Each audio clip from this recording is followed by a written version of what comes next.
שקר הוא קודם כל לתת להם מכות, לא רק מכות כל כך מכירות, שהמחיר יהיה כבד למצוא. כרגע המחיר לא כבד למצוא. התקפה רבת היקף על הרשות הפלסטינית. זה לפחד שיכול להתמוטט. לא פוחדים, מצחקים להם יראו לנו לתוך הישרת וצחוק ופשוט הם לא פוחדים לצחוק. זה מה שמביא אותם ואז רגע, אבל אז השוק מהעולם יגיד מה, אתם פורשים? אתה לא מפחד מהעולם ביבי. במיוחד היום עם אמריקה, אני יודע מה זה אמריקה. זה לא שאפשר להזיז אותו בקלות, להזיז לכיוון הנכון. אומרים שהם בעדינו, אבל כאילו... לא יכניעו. אז אם אנחנו עושים לזה משהו, אז הם... יש שם להניח שהם אומרים משהו. 80% מהאמריקאים תומכים בנו. זה אבסורד, יש לנו שם תמיכה כזאת, ואנחנו אומרים מה נעשה עם ה... Back in 2001, Netanyahu mocked Americans as gullible, saying we'd always parrot, Israel has the right to defend itself, no matter how many Palestinians were killed, and he bragged that 80% of Americans supported Israel. Now, 24 years later, Israel is carrying out the final stages of ethnic cleansing in Gaza, driven by Netanyahu's so-called spiritual mission of a greater Israel, at the cost of countless murdered and displaced Palestinians. As a result, support in America has collapsed to just 32%, yet that figure still translates to an astonishing 97 million people. This is the final video in a series exposing 10 of the biggest lies pro-Israel supporters believe. In this video, I expose the most dangerous lie of all. Israelis good, Palestinians bad. For decades, Hollywood and mainstream media have sold us the story. Evil Arabs, innocent Jews. Research shows more than 900 films depict Arabs negatively, most often as terrorists, while over 80 Holocaust films reinforce Jewish victimhood. No wonder so many Americans swallowed the propaganda. History will judge us all by whether we stood with justice and humanity, or with genocide, power, and greed.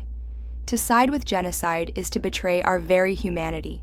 That's why I urge you not only to watch this video through to the end, but also to explore the others in this series and to seek the truth for yourself. Gaza is not just another conflict. It is a test of our humanity. What has to happen in Gaza for the world to wake up to this massive double standard is extraordinary. And what we're now having today is people who've been starved literally to death are crawling to get food. They're being shot at directly by Israeli marksmen, and they're then being taken to hospitals where there are no drugs and anesthetics to treat them. How more inhumane can we get? What's so extraordinary about it is that both the Israeli public and those who support Israel have lost their humanity. How many civilians have been killed in Gaza, from what you know?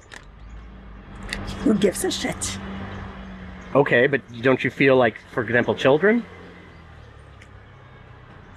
Children grow up to be Arabs. Following are a series of clips that reveal the stark contrast between Israeli inhumanity and Palestinian humanity. We begin by looking at the mindset deeply ingrained in Israeli society, the belief that Jews are God's chosen people and that Palestine is their promised land. For many, this conviction has become a moral shield, justifying the killing of Palestinians and the takeover of their land with impunity. This attitude is powerfully described by Gideon Levy, one of Israel's most respected journalists, who in 2021 received the nation's highest honor for journalism, the Sokolov Award. The three principles which enable us Israelis to live so easily with this brutal reality. A, most of the Israelis, if not all of them, deeply believe that we are the chosen people. And if we are the chosen people, we have the right to do whatever we want. B, there were more brutal occupations in history. There were even longer occupations in history, even though the Israeli occupation gets to quite a nice record. But there was never in history an occupation in which the occupier presented himself as the victim. Not only the victim, the only victim around. This also enables any Israeli to live in peace because we are the victims. But the third set of values is the most dangerous one, and this is the systematic dehumanization of the Palestinians, which enable us, Israelis, to live in peace with everything. Because if they are not human beings like us, then there is not really a question of human rights. And if you scratch under the skin of almost every Israeli, you will find it there. Almost no one will treat the Palestinians as equal human beings like us. אז ראיתי שביבי נתניהו ביקש סליחה. אז אני רוצה להגיד תודה לחיילים שלנו שפוצצתם את הבית חולים. ככה עושים, ככה נלחמים. אין עליכם בעולם. שתדעו לכם, וואלה, רוב עם ישראל שולח לכם נשיקות וחיבוקים ואומר לכם תודה ענקית. כי אנחנו רוצים לכבוש, ואנחנו רוצים לנצח, ואנחנו רוצים להיות אסטרטגיים וחסרי רחמים מול האויב שלנו. אנחנו רוצים להתיישב בעזה, ובזכות חיילים כמוכם, עוד נעשה את זה. אשריכם ישראל, תודה רבה. תמשיכו לבצע את הפקודות האמיתיות שצריך לבצע. לא לשבור מצלמות, לשבור את האנשים. יאללה, חיים לחיים. קרוב, בעזרת השם. נשב על אדמת עזה היהודית, ששייכת לנו מדורי דורות. Before we move forward, let's pause and examine where the Israelis' beliefs come from. They trace back to the Torah, the first 5 books of the Bible, where the idea of a chosen people and a promised land first emerged. To explore this, we turn to Dr. Francesca Stavrakopoulou, professor of Hebrew Bible and Ancient Religion at the University of Exeter in the UK. Then we hear from Julia Sweeney from her one-woman show, Letting Go of God, a hilarious but ruthless take that will strip away any belief that the Bible is the Word of God. First off, who wrote it and when? Some people think that Moses wrote it, which he didn't, because Moses didn't exist. So then you have to think, well, who did write it? And it's basically a collection of different authors from centuries and centuries. So probably with the Hebrew Bible or Old Testament, you're talking about at least 500 years in the making. With the New Testament, you're talking about probably 150 to 200 years in the making. So I'm wondering, why is taking a historical approach to the Bible so controversial? It's controversial because when you do take a historical approach, so look at the archaeological evidence for events or people described in the Bible, it's very hard to find corroborating evidence to support the biblical claims about the past. Is there an exodus from Egypt? No, there wasn't an exodus. So once you start doing that, then you have to start doubting the credibility of all the other claims that the Bible makes. And that's why people get annoyed, because for some reason, people like to think that the Bible's true. It's that Moses himself, there's no evidence for him being a historical figure, like Abraham, Isaac, Jacob, all of that. It's all made up. But he's drawn on different sorts of religious figures that probably were around very broadly in the culture. So he's like a bit of a magician. So, you know, he's like, woo, look at this star. Yeah, we all like a good magician, but some people want to believe it's more than that. How do you know? Like when you say none of that was real, it was all made up, how do you know? Because dating the texts, you can see in terms of the Hebrew words that are used, in terms of some of the details, like references to camels. There were no camels in that part of the world at that time, that kind of stuff. You lied to me, Cecil B. DeMille. But yeah, that kind of detail tells you that these texts were written many centuries after the events that they're describing. And then you can see the ideology. Well, why are they telling this story about escape from slavery and oppression and movement into a promised land? It's because the writers themselves were in their own kind of slavery and oppression, but in Babylon in the 6th century BCE, not in Egypt, hundreds and hundreds of years before that. Right. Does that make sense? Yeah, it does. Now, I was happy to see that the Old Testament starts out with 2 conflicting stories about the origin of the universe.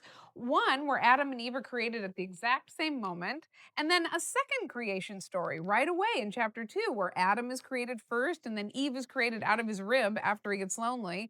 And I thought, oh, wow. For all those people who believe in the inerrancy of the Bible or that every single word of the Bible is true, I mean, they can't even have read the first 2 chapters of the Bible. Ironically, the architects of Zionism, Theodore Herzl and David Ben-Gurion, were atheists who dismissed the Bible's authority, treating the Torah's stories not as divine commands, but as propaganda to rally support for a modern Jewish state. To see how that propaganda culminated in the Nakba and the 77 years of ongoing ethnic cleansing endured by Palestinians under Zionist occupation, Here is a brief excerpt from Abby Martin's powerful 2019 documentary, Gaza Fights for Freedom. Gaza has a story. If you look at mass media, the story you find is that they fire hundreds of rockets into Israeli cities right across the border. Everything before that point is left out. Most commonly, we hear of rockets hitting the border city of Sderot. It is home to the notorious Sderot cinema, where settlers drink beer and eat popcorn watching bombs fall onto Gaza. Sderot was once called Hajj, a village that was 100% Palestinian and Muslim. Israeli historian Benny Morris uncovered that not only did Palestinian residents get along well with Jewish settlers, but they actually hid and protected them from British occupation forces in 1946. When a British Army dragnet was rounding up members of a Jewish paramilitary, the Palestinians of Hajj kept them safe. It came as a shock to them when just about a year later, that same paramilitary violently expelled every single resident of Hajj. All fled to Gaza. Hajj was renamed Sderot, and settlers from all over the world started to move there. This is the family history of almost every current resident of Gaza, where roughly 75% of people living there are refugees from villages just outside of their border.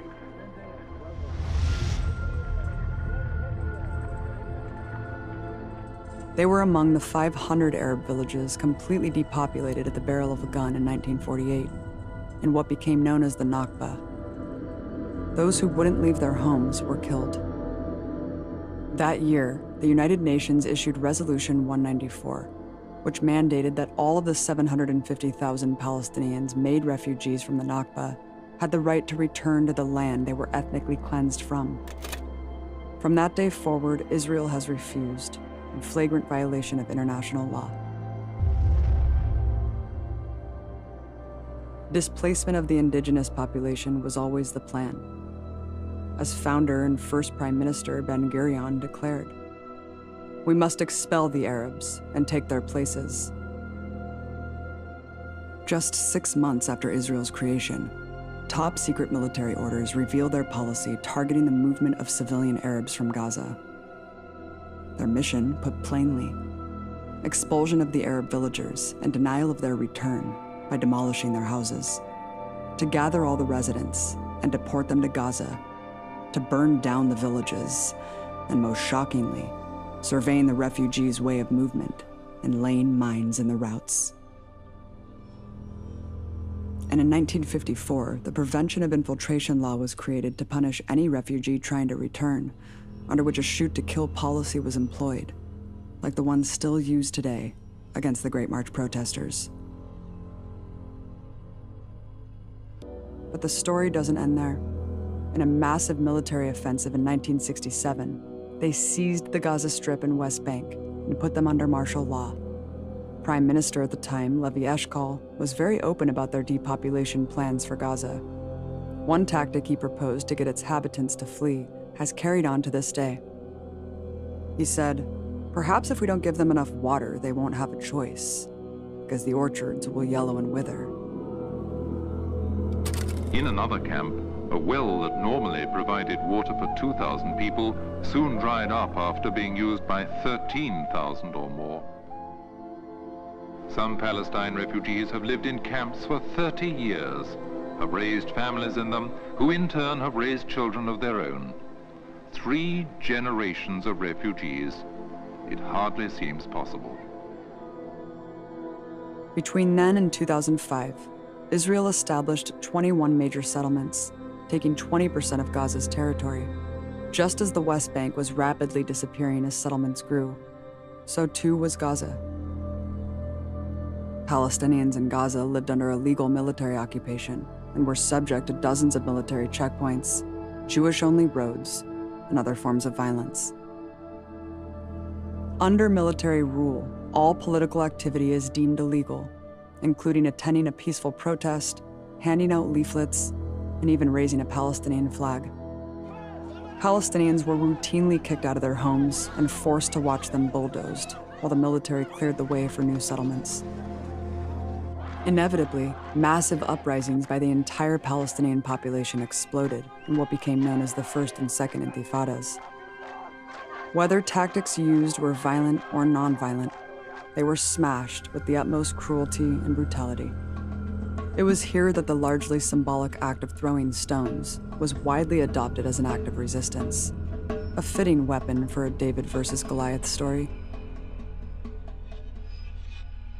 While Israel publicly maintained its desire for peace, its actions spoke to the contrary. Militant resistance forced the Israeli occupation to leave Gaza in 2005, while cementing a permanent military occupation of the West Bank. Angry extremist settlers who were determined to take Gaza had to be physically removed by the Israeli military. But the move was never meant to be permanent.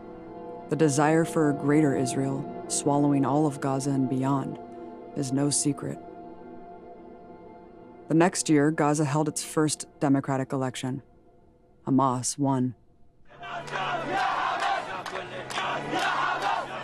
We are not playing terrorism or violence. We are under occupation. The Israeli continue their aggression against our people, killing, detention, demolishing, and in order to stop these processes, we run effective self-defense by all means, including using guns. A diplomatic cable released by WikiLeaks reveals the truth behind Israel's rhetoric about Hamas. After losing the election, rival party Fatah requested that Israel come to their aid with weapons and military strikes to prevent Hamas from taking control of the Strip. As exposed in the cables, the Israeli intelligence chief told the US ambassador that they wanted Hamas to take full control of Gaza, telling him that if Hamas managed to take full control, then the Israeli Defense Forces would be able to regard Gaza as a hostile territory. Fatah fled as a result, and Israel immediately designated every man, woman, and child in Gaza hostile, and therefore everything a legitimate target. With this excuse, that all of Gaza is a hostile entity, they implemented the devastating blockade and began a regular series of bombing campaigns that took death and destruction to a new level. This past decade is defined by routine massacres on Gaza's caged population, always portrayed by Israeli officials as self-defense. With almost zero casualties on the Israeli side of these so-called wars, thousands of civilians in Gaza perished under their bombs in 2008, 2012, and the worst in 2014. Over those 2 months, Israeli bombs killed 2,200 Palestinians in Gaza, the vast majority non-combatants. A horrifying total of 500 children. But this most recent aerial massacre took much more than life and limb. Around 178,000 homes were totally destroyed or in need of severe repair. Worst still, they cannot rebuild. The Israeli blockade bans any construction materials from entering Gaza. That's why Gaza is still in a state of rubble, as if the war just ended yesterday. Bombing continues on a regular basis. It usually follows the same script. Israel violates a brokered ceasefire agreement. Gaza responds with rockets, and Israel unleashes a wildly disproportionate assault, with mass media in tow, trumpeting an upside-down reality. Next, we'll watch a series of videos that highlight the profound humanity and resilience of the Palestinian people, followed by clips that reveal the shocking inhumanity displayed by many Israelis. Most terrible thing in this war, the sound of the drones. It's with you all night and days, and it's singing like your mind gonna blow. Today there's a lot of drones. I'm gonna sing a song today with drone. شيل شيل يا جمالي شيل يا حوطك بالله دم الشهيد معطر بالهيل ليل يا ليلو شيل شيل يا جمالي شيل يا حوطك بالله دم الشهيد معطر بالهيل ليل يا ليلو ويل ويل عالظالمين ويل ويل ويل ده أسهر على نجوم الليل أنا ناديله شيل شيل يا جمالي شيل يا حوطك بالله The kids, They told me, Mister, we have headache from this noise. Can we stop the music? I told them, no. We're gonna sing, and we're gonna sing with it. So they told me, what we gonna sing? I told them, concentrate for the tone of the drone. It's gonna be A or E. So we make A like this, and the kids do it like me, and goes, شيل شيل يا جمالي شيل يا حوضك بالله. So this is the idea of the song that we're gonna make the baddest sound in this war to something beautiful.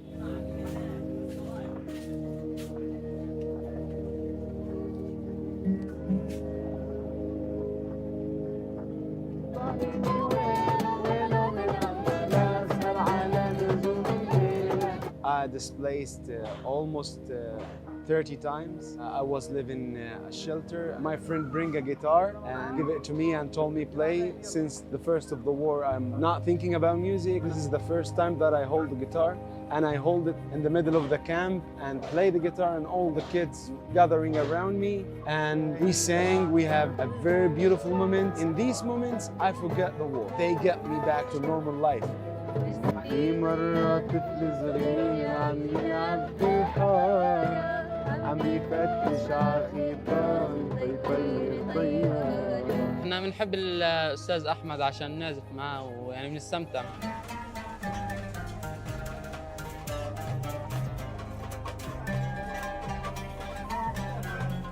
I talked to the manager of the camp that I am going to make a music activity there.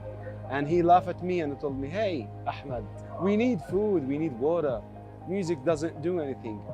I told him, no, we're gonna make a change. After a while, they respect what I'm doing. They shocked that in the middle of this war and this madness, there's a flower inside the fire. It's not easy to concentrate in music, like to concentrate in something secondary. But you know, I find the music make change for the kids. A lot of kids, they have trauma, a lot of psychological problems from this war. After 1 month of music activity, and I'm using the music therapist with them, I shocked because the family comes to my tent and thanks me and told me, you have changed our kids' life. They are now better, they are singing, they have something to do. أستاذ أحمد بنرفع عن نفسيتنا، بنطلعنا من جو الكآبة والحرب والقتل والشهداء والدمار، والموسيقى صار جزء من حياتنا. برافو عليك، بس نظبطها أكثر.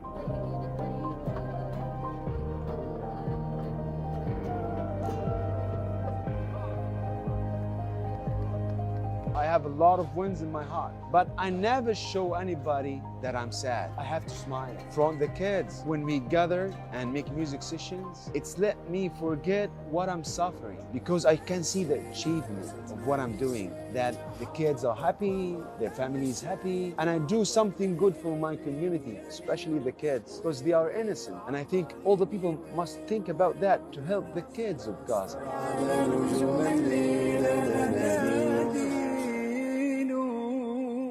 Israel murdered photojournalist Maryam Abu Dagga at Nasser Hospital in Khan Yunis, Gaza, along with other journalists, rescuers, and civilians. Maryam was a mother. I identify deeply with her because I'm also a Palestinian journalist and the mother of a son. Maryam could have left Gaza with her son, but she stayed to continue working, reporting to the world about the genocide against her people. She worked for the AP news agency, among others. It's now customary for Palestinian journalists to write their farewell letters because they know they could be the target of an Israeli attack at any moment. Ghaith is her son's name. Ghaith means rain in Arabic, but not just any rain, the rain that comes hard after a drought. It's like a salvation. Maryam, in her letter to her son, wrote, Ghaith, the heart and soul of your mother, I want you to pray for me. I don't want you to cry for me. ما تبكي عليا. That way I'll be happy.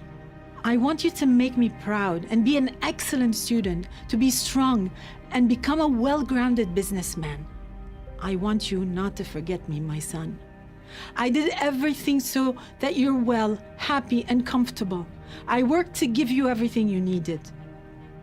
When you grow up and get married and have a daughter, do give her my name, Maryam. You are my love and my heart. You are my support and my soul. You are the son who fills me with pride. And it always makes me happy to know that you have a good reputation. I ask you to pray, pray, and never stop praying, my son.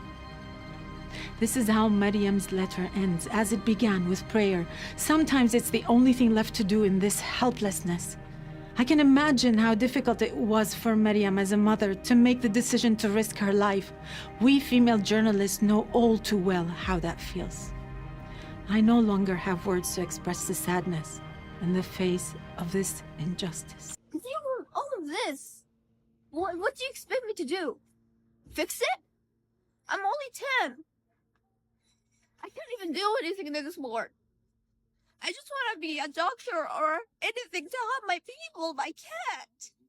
I'm just a kid.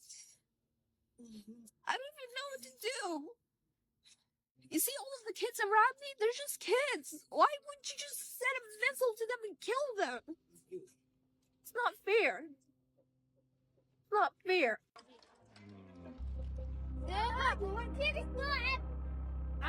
Where am I supposed to go? Children were killed here. 26 people were killed here. I'm terrified. I feel like millions of people's homes and the kids around me, they're just kids. I do anything for my people, but I don't know what to do. I'm just 10. I can't handle seeing children crying and dying.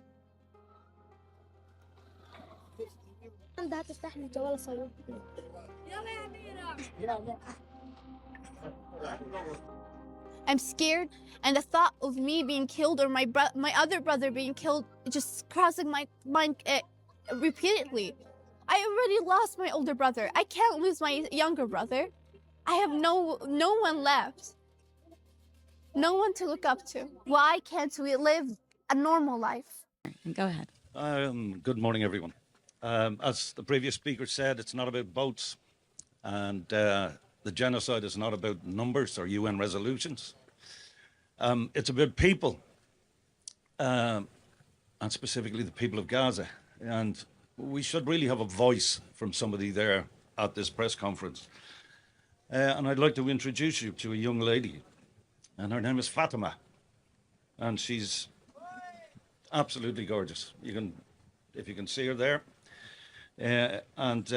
She has a lovely voice, and I'm going to let you listen to a couple of seconds of her singing. Okay? One second.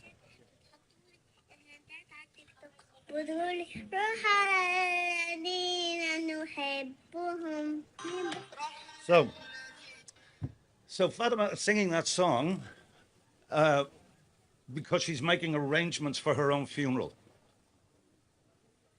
She wants that song sung in the event of her death. What sort of a world have we slid into? What sort of a human hole have we found ourselves in when children, beautiful angels like that at 5 or 6 years old, are making their own funeral arrangements? Where does that leave us? How are our children and our grandchildren going to look back at this horrific episode in the existence of our species? How can we look at our grandkids when they look at us and say, how did you let that happen? So it is disgusting that a child or anybody is put in that position. And the end of that story, I'll keep it brief. 4 days ago, Fatima was killed. She was killed by the Israelis. Somebody is going to be singing that song over that child's corpse. That's why I'm at this table. And that's why the flotilla is important. And Western governments should have made these boats unnecessary to be making this trip. And the fact that you guys are here and the flotilla is happening is an indication of the world's failure to uphold international law and humanitarian law. And it is a shameful, shameful period in the history of our world. and we should be collectively ashamed, and we need to get up and stop this as soon as we possibly can. Thank you very much. And I also came to speak directly to Zionists here and everywhere. We let you into our homes when your own countries tried to murder you and everyone else turned you away. We fed you and we clothed you, we gave you shelter, and we shared from the bounty of our land with you. And when the time was ripe, you kicked us out of our homes and homeland. Then you killed and robbed and burned and looted our lives. You carved out our hearts because it is clear that you do not know how to live in the world without dominating others. You have crossed all lines. You have crossed all lines and nurtured the most vile of human impulses. But the world is finally glimpsing the terror we have endured at your hands for so long. And they are seeing the reality of who you are and who you've always been. They watch in utter astonishment the sadism, the glee, the joy, and the pleasure with which you conduct, watch, and cheer the daily details of breaking our bodies, our minds, our future, and our past. But no matter what happens from here, no matter what fairy tales you tell yourselves and tell the world, you will never truly belong to that land. You will never understand the sacredness of the olive trees, which you've been cutting down and burning for decades, just to spite us, just to break our hearts a little more. No one native to that land would dare do such a thing to the olives.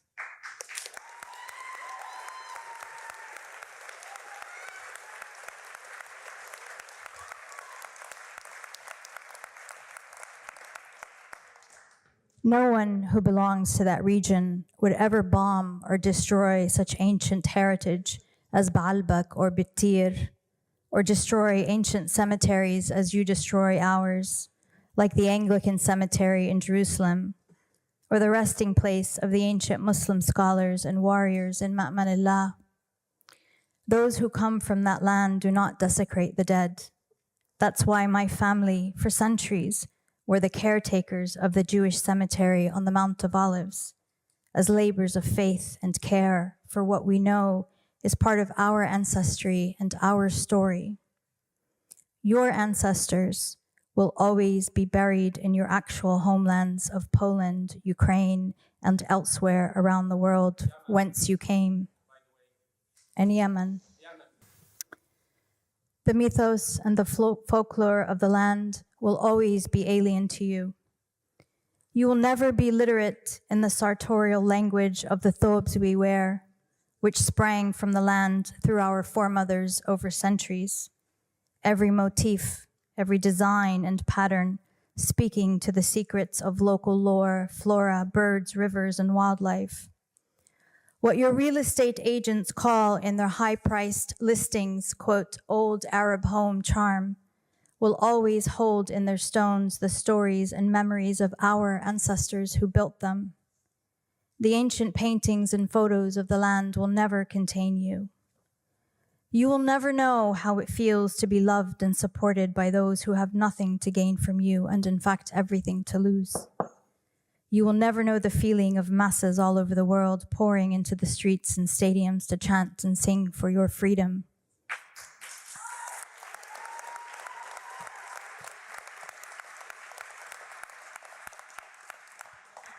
And it is not because you are Jewish, as you want everyone to believe, but because you are violent colonizers.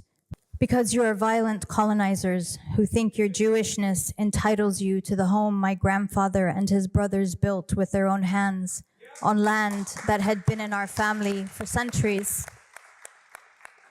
It is because Zionism is a blight onto Judaism. It is a break in humanity. You can change your names to sound relevant to the region, and you can pretend that falafel and hummus and za'atar are your ancient cuisines. But in the recesses of your being, You will always feel the sting of this epic forgery. That's why even the drawings of our children hung on the wall at the UN or in a hospital ward send your leaders and lawyers into hysteric meltdowns. You will not erase us, no matter how many of us you kill and kill and kill all day, every day. We are not the rocks that Chaim Weizmann thought you could clear from the land. We are its very soil. We are her rivers and her trees and her stories, because all of that was nurtured by our bodies and our lives over millennia of continuous, uninterrupted habitation of that patch of earth between the Jordan and Mediterranean waters.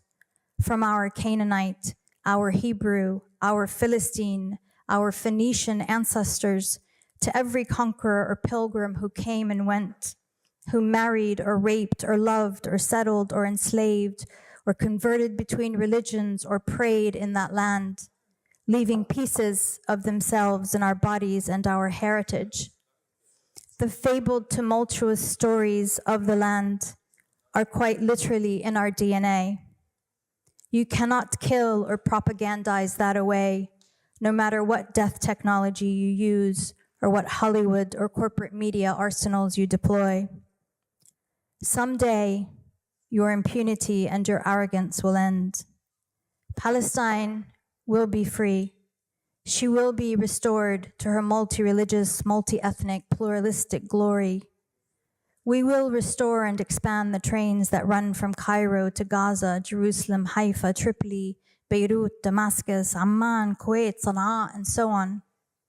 We will put an end to the Zionist-American war machine of domination, expansion, extraction, pollution, and looting. And you will either leave or you will finally learn to live with others as equals. Thank you. I'm 7 generations in Palestine. Yes, my mother told me, she remember, we used to live with the Palestinian neighbors in such a good relationship. We used to babysit each other, the children. In the Jewish holidays, they bring over the children to the Muslim neighbors. In the Muslim ones, they bring over the children to Jewish neighbors. We have no problem. The problem here is not the religion. The problem is occupation, killing, take away the land from people. This is the problem completely. Palestinians don't hate Jews, they hate occupiers. No difference if it's a Jew, if it's a French, it's English, no difference. And we have to bring this to the attention to know the problem is not the religion. The problem is the occupation. I think that people in Gaza need to know that it's the beginning of the end of the Zionist state. Okay. The Zionist state will not survive. To stay in the same place, they have to kill and kill and kill. That's the only thing they know how to do. And that's not a surviving strategy.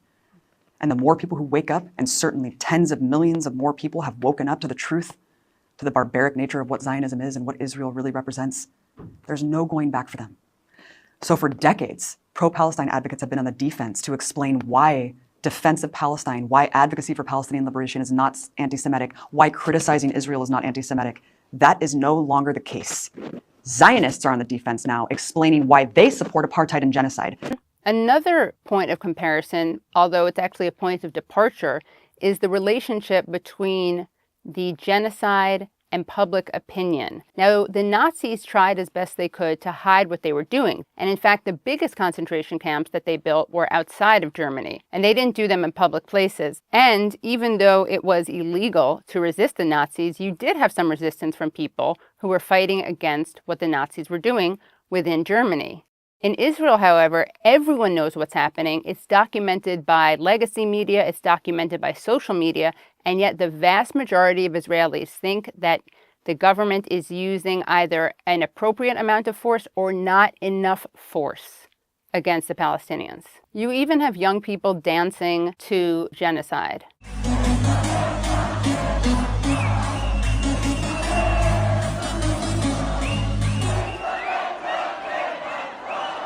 Another thing that Israeli society seems to be A-okay with is the rape of Palestinians. Now, Western media spread a narrative of mass rape used as a weapon by Hamas.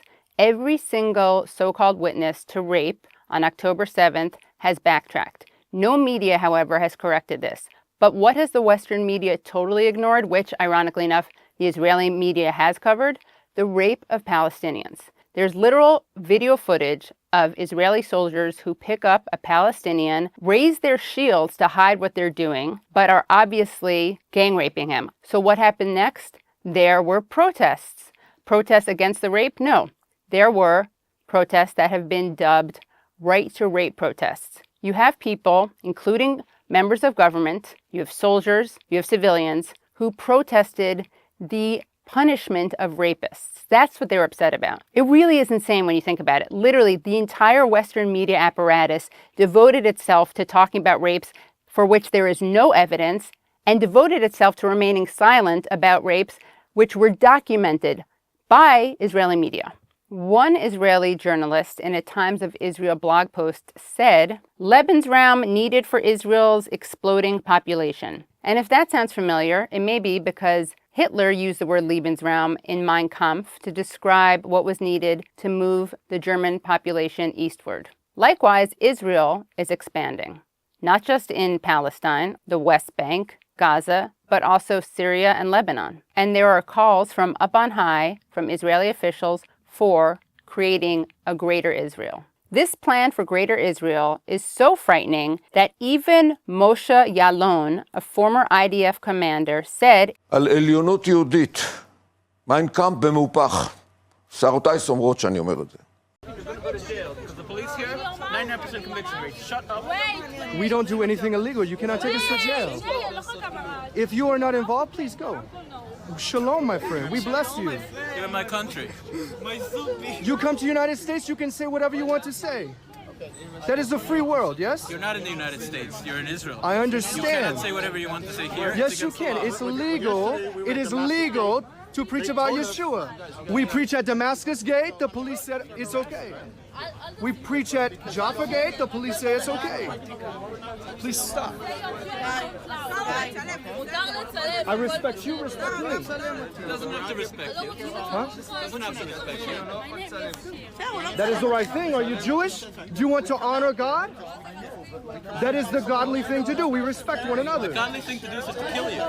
The godly thing is to kill me. That's right. Yes? That's what the Torah says. The Torah says to kill us. The Torah says that people who worship idols such as yourself, when there is a Sanhedrin, to kill us. Yes. Okay. That's what the Torah says. So we know how the Jewish people feel about Christians, yes? That you discriminate against Christians. Christians are idol worshippers. You discriminate against Christians. Christians. The Torah says that Christianity is idol worship. A surprising report from Israel today where officials are taking seriously a recent upsurge in spitting and hitting attacks on clergy and the vandalism of Christian sites. Christians in Jerusalem's Old City say they've been repeatedly assaulted. Ultra-Orthodox Jews spit toward Christians carrying a cross in occupied East Jerusalem this week, an act of religious hatred, igniting a scandal in Israel and beyond. Other videos, also widely seen on social media, show Jews spitting toward nuns outside a church. And yet another where Jews spit at a church doorway. One of those areas was the Holy Family Church, the only Catholic church in the besieged Gaza Strip, where an Israeli fighter jet struck this church, which hosts 500 displaced Palestinian Christians. They were critically injured by this brutal attack, which came without any prior warning. Can't deny what you're seeing on the ground in Gaza. You can't deny what's happening in the West Bank, not just in regard to Palestinian Muslims, but also Palestinian Christians. You can't deny the fact that that one and only Catholic church in Gaza was bombed, was attacked. You can't deny the fact that churches have been targeted in the West Bank as well.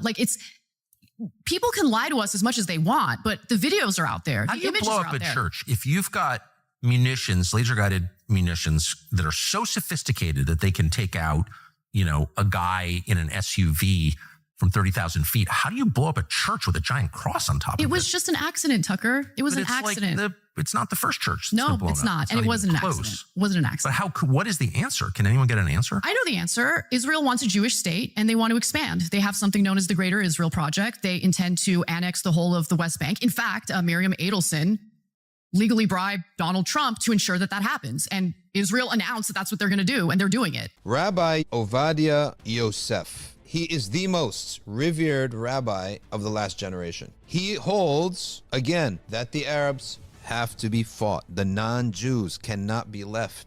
They must be eliminated from the land. Okay? He says, the purpose of Gentiles. What is the purpose of Gentiles? To serve Jews. He's one of those who espouses this idea. The purpose of Gentiles is to serve the Jews. Goyim, Gentiles, us basically, were born only to serve us. Without that, they have no place in the world.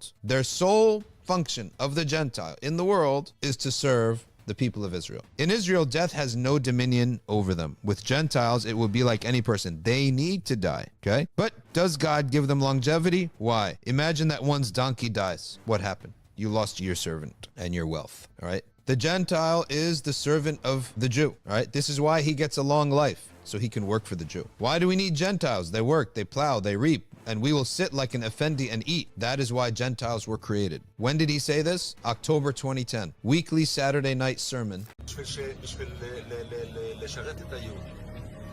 כל הגויים שאתה רואה שיש בעולם, המיליארדים האלה, הם הכל רק בשביל שהיהודים יהיה להם איזה תועלת. אנחנו לא רואים את זה, אנחנו לא יודעים בדיוק. היות ואנחנו בגלות, אז אוטומטי עדיין הם עוד לא משרתים אותנו לגמרי, רק חלקית. כל אחד יהיה, כשמשיח יבוא, אז כל אחד יהיה לו...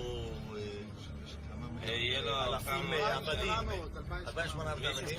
בינתיים, המשיח לא כאן, אז איך הם משרתים אותנו? הם בונים לנו רכבים, דירות, בניינים, הם בונים את זה. למה? משרתים את היהודים. אבל יש גם יהודים שעושים את זה. בקושי.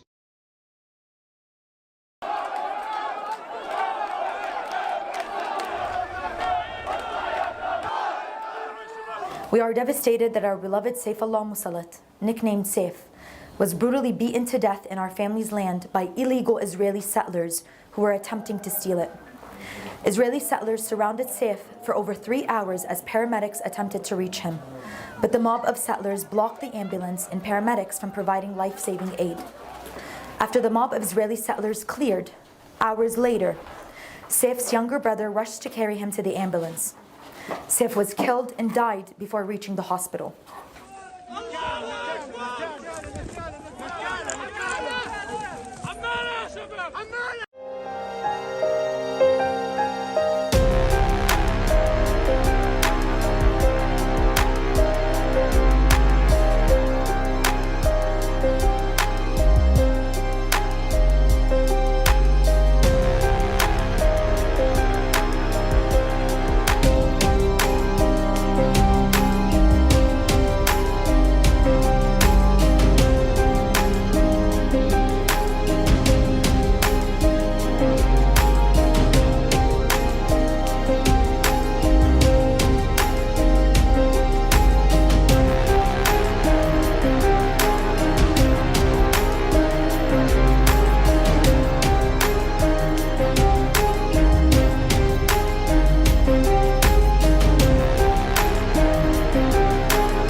There has been a remarkable number of videos posted by Israeli soldiers on social media depicting themselves pillaging property, mocking the death and destruction that they are causing, and most egregiously torturing, humiliating, and mocking detained Palestinian prisoners. ברח לו פיפי,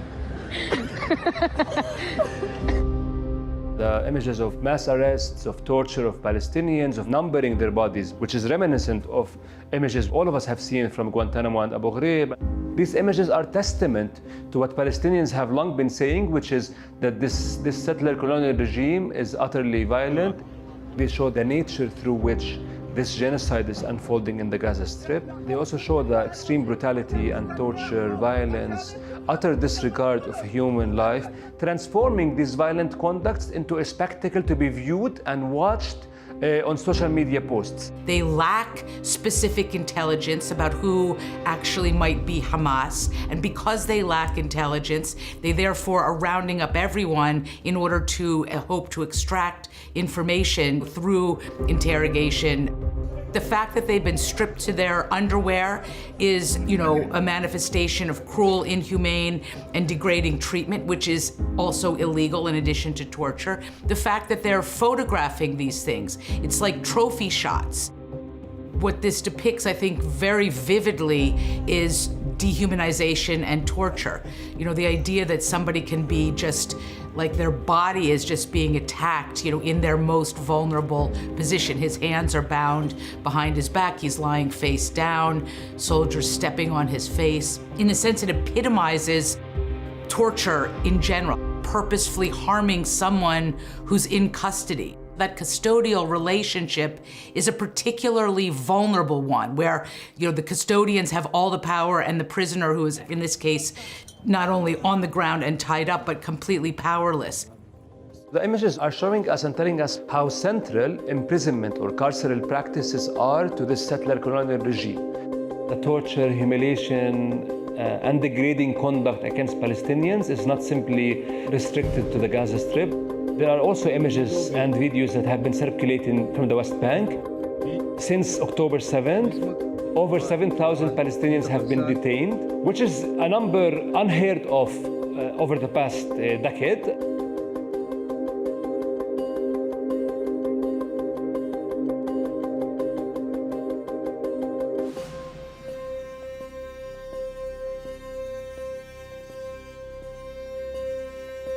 Israeli soldiers have quite remarkably taken to converting their massive, really unprecedented destruction of Palestinian homes, hospitals, mosques, universities, churches, schools, into entertainment videos.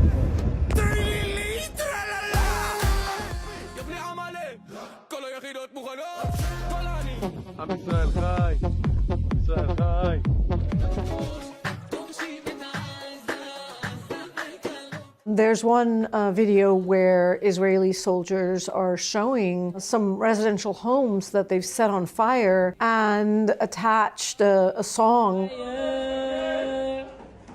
This house is on fire. There have been many, many images of Israeli soldiers who've ransacked Palestinian homes and confiscated their personal goods.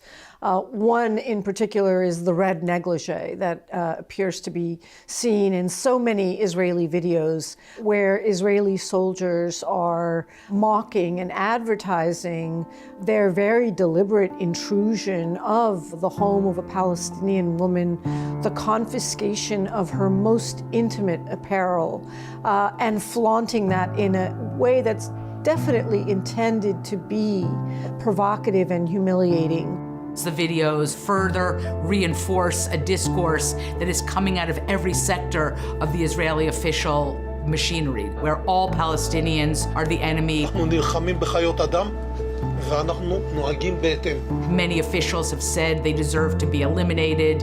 And you see it manifested in that kind of joie de vivre, that soldiers are expressing as they destroy Palestinian homes. And there is a consumption of this kind of image that kind of fortifies the anger, the hatred, the anti-Palestinian sentiment, and the kind of complete disregard of the humanity of Palestinian civilians. There's such a high level of confidence among these IDF soldiers that they can do whatever they want. To say to the whole world, look at what we're doing to Palestinians in Gaza, look at how we are brutalizing detainees. Look at how we're humiliating every single man, woman, and child as we destroy their homes, set fire to them, and make fun of it. And they are provoking and challenging the whole world to say, we can do this, we can get away with it, and no one in the world can stop us. No Israeli has found themselves sanctioned by the international community, by countries that have these tools, which again has only reinforced the belief of Israeli soldiers that they are immune, that they are exempted from complying with international laws, from basic human rights laws, that they are above the law. It is a racist, colonial, genocidal ideology. We close with 3 voices that cut straight to the heart. Dr. Gabor Maté, who says Palestine reveals whether your heart is alive. Abby Martin, whose raw emotion shows us what an open heart should feel. And Hind Rajab, the 5-year-old murdered in Gaza whose story lives on in the award-winning film The Voice of Hind Rajab, an enduring symbol of a people oppressed and of Israel's inhumanity. When in my adolescence, I first found out about the Nazi genocide of my own people, literally, almost every day when I would think about it, my head would spin. Literally, my head would spin. I think, how is this even possible? And I feel like I'm back with that adolescent, almost naive incomprehension about how this, what we're witnessing, can possibly be going on. And now we're seeing the slaughter of civilians and children and kids being amputated without anesthetics and being starved. And the press has always lied, but the lies have never been more egregious, and the silence has never been more deafening than it is today. And Palestine is the issue of our time, where race stand on that issue tells you whether you've got a heart that's even open and functioning. Because you see, in the Western world, we value knowing with the mind, with the intellect. And with the intellect, you can make all kinds of arguments about who started what and who's responsible for what. But to be even asking as to where the truth lies means that you completely cut off from your heart and from your guts. So there's ways of knowing that combine the gut and the heart and the mind. And as somebody said, without the gut and the heart informing the mind, we're nothing but genius-level reptiles. And those genius-level reptiles are running our world right now.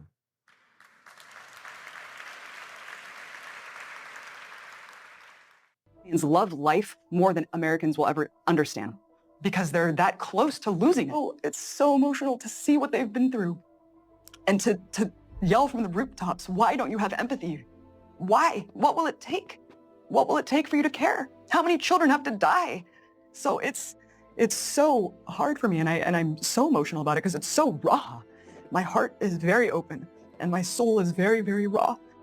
And every day I talk to my friends in Gaza and I don't even know what to say to them because I'm so privileged, and I look at my children and I think, you're so lucky. And it's just the luck of the draw that you were born where you were. And it's all because of just random geography that you're safe and that I can take care of you. And if you were born in Gaza, I might lose you. And the world is just so, so unfair. We live in such an unjust world. As the credits rolled on screen, the Venice crowd gave a standing ovation. For about 23 minutes, hundreds of people applauded the makers of The Voice of Hind Rajab, a story about the 5-year-old Palestinian girl who was killed by Israeli forces in 2024.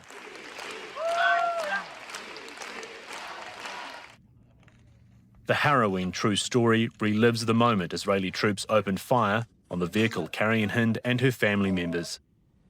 Trapped inside, her cousin Layan called for help. مرحبا عمو. الو. الو مرحبا عمو. الو مرحبا. اسمعيني بدك تدخل علينا. إلا بابا عندي. انتوا متخبيين؟ بالسيارة احنا جنبينا الدبابة. انتوا جوا السيارة؟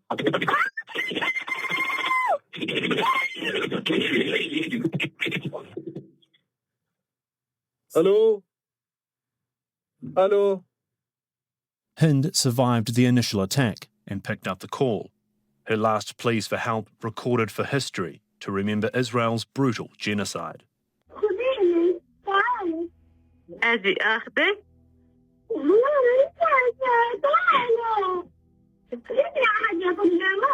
حبيبتي طيب أنا يا حبيبتي رح أجي The family car was peppered by more than 300 Israeli bullets. Palestinian paramedics who tried to respond were also killed. Hind's story is about a child crying out, "Save me." And the real question is, how have we let a child beg for life? No one can live in peace while even one child is forced to plead for survival. نقرأ أنا وياكي آية قرآن.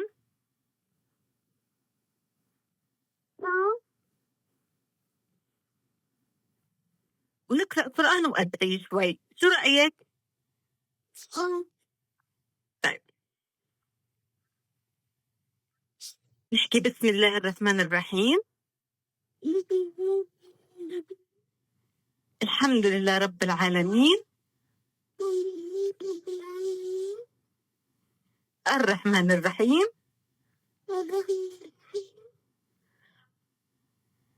مالك يوم الدين. إياك نعبد وإياك نستعين.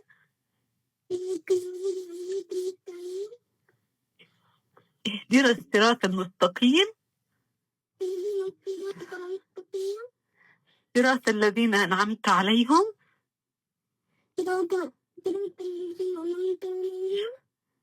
غير المغضوب عليهم ولا الضالين. آمين. صدق الله العظيم. صدق الله. برافو عليكي هيك حافظة. ايش يا عمري؟ And while Hind's case has made headlines, the majority of the 17,000 other children killed by Israel remain unknown to the world. For now, Hind is a symbol for all of Gaza's children, until one day, all their stories are told too.